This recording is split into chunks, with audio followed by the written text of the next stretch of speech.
જય માતાજી મિત્રો, આજે ફરી હું તમારા સાથે નવા વિડીયોમાં લાઈવ બટેટાની વેફર લઈને આવી છું। સૌથી પહેલા બટેટા ધોઈ લેવાના અને પછી આપણે પાણીમાં એની ચિપ્સ પાડવાની। આપણે છાલ કાઢી અને પાણીમાં એની ચિપ્સ પાડીએ પહેલા। હવે તમે જોઈ શકો છો મેં બટેટાની છાલ કાઢી લીધી છે। હવે આ બટેટાને સીધું પાણીમાં જ આપણે છે તે ચિપ્સ પાડવાની, જેથી એનું સ્ટાર્ચ નીકળી જાય। તમે જોઈ શકો છો મેં બધી ચિપ્સ છે એ પાણીમાં પાડી લીધી છે। હવે એને 5 થી 6 વાર આપણે ધોઈ લેશું એટલે એનું બટેટાનું બધું સ્ટાર્ચ નીકળી જશે અને પાણી એકદમ ક્લીન થઈ જશે। પછી આપણે ડાયરેક્ટ તળશું।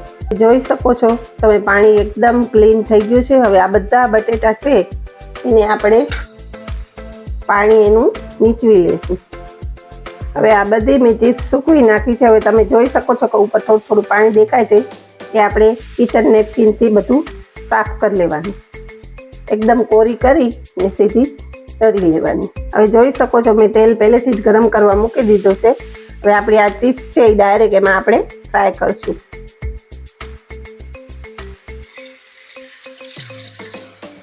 ઉપરથી સ્લાઇટ એક મીઠું છાંટવાનું, જેથી ચિપ્સમાં મીઠું આવી જાય। જોઈ શકો છો આપણી ચિપ્સ આ ફ્રાય થઈ ગઈ છે। તમે જોઈ શકો છો આપણી ચિપ્સ બનીને તૈયાર છે। અવાજ સાંભળી શકો છો કેટલી ક્રિસ્પી થઈ છે। તો આવી જ રીતે નવા વિડીયો સારું મારા ચેનલને લાઈક, શેર, સબસ્ક્રાઈબ કરજો। આવજો, જય માતાજી।